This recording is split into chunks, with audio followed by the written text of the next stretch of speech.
uncle, he hired me as a professional drug dealer one time. I was hired. You don't understand. You're looking at me like you judge me. When I graduated, I already had some kids. So my uncle came to me with a cash money job. He said, nephew, I'll pay you $1,000 a month, a week, to ride with me to go pick up my weed. He was a big-time drug dealer. He had all the weed. He had the loud and the quiet. You never smoked that quiet, have you? You smoke it, that's all you can say. Yeah, he said he gonna pay me $1,000 a week to ride with him to go pick up the weed. I say, damn, thank you, Jesus, this is a good job.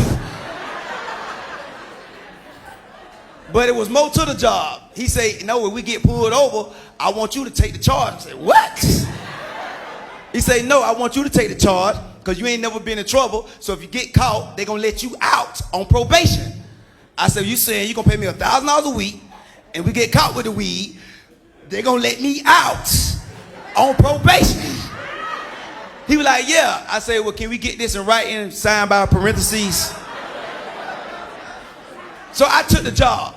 This is the best job in the world. I'm making $1,000 a week.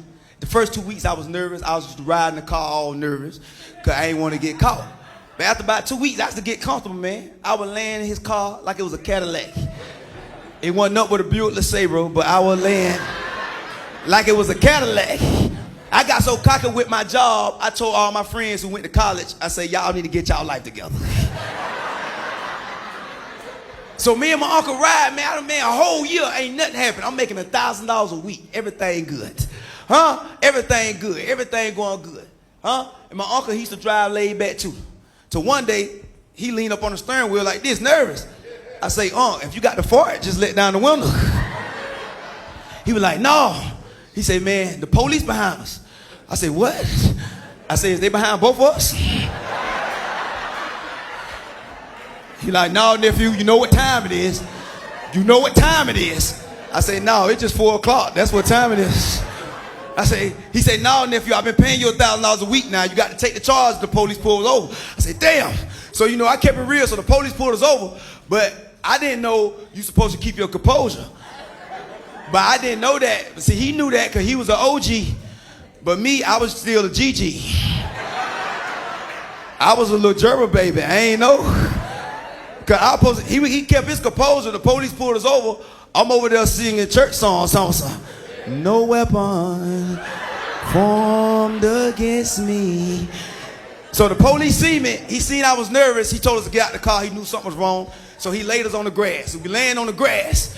You know what I mean? And at this point, I kept it real. I said, you know what? My uncle been paying me.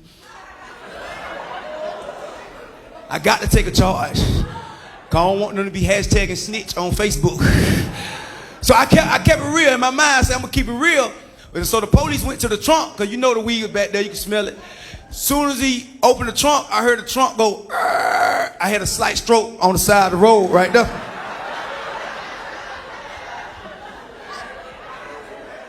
But I woke up. I said, I'm going to keep it real. My uncle been paying me $1,000 a week. I got $1,000 in my pocket for this trip right here. It ain't nothing but weed anyway. But this when the game changed. The police looked in the trunk and said, good God, they got pounds of marijuana and crack cocaine. I like, hold up, wait a damn minute. So I ain't have no crack in my application now.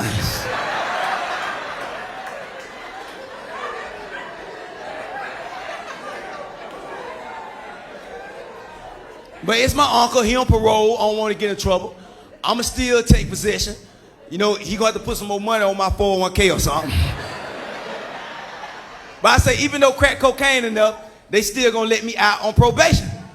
But this when the game changed. The police said, whoever on this is, they gonna at least get 10 years in prison. I said, woo.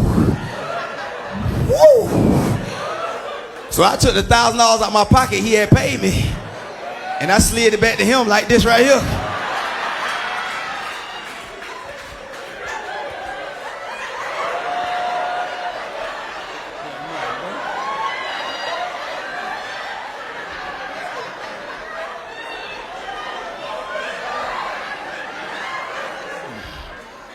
He gonna look at me talking, what? I said, man, I quit. So the police told us to stand up side the car, so I stood up. And I was brushing the grass off me, And I was bouncing like a free man. Because I know I don't work for that company over there no more. So my uncle, so the police came to my uncle first. The police say, is this your pounds of marijuana and crack cocaine? My uncle shook his head, no. I reached over and whispered in the ear. I say, you shaking your head the wrong way, brother. The police came to me and say, is this your pounds of marijuana and crack cocaine? I said, I swear to God on Jesus, ain't nothing on this highway, man. I said, I ain't even got a car. So the police said, one of y'all don't take the charge, both of y'all going down for the same drugs. I said, hold up, wait a minute. I said, officer, I know what you're trying to do. You're trying to make me snitch. But this my uncle. We got the same blood. Well, he my uncle on my mama's side. That's it. We got half the blood. I said, but I ain't finna snitch on my uncle. I ain't that type of guy. I said, but I tell you one thing. One thing I know for sure. It ain't mine.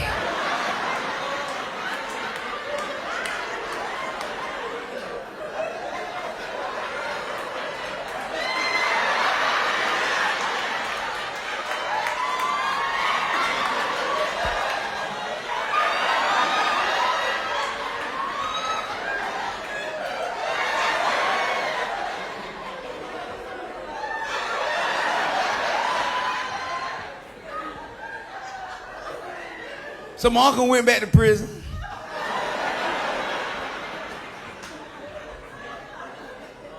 I got back home, all my cousins talking, man, that messed up, man.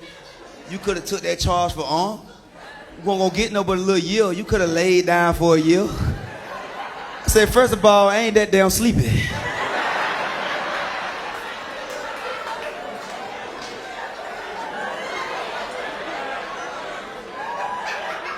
I said, my health teacher said I only need 8 hours of sleep.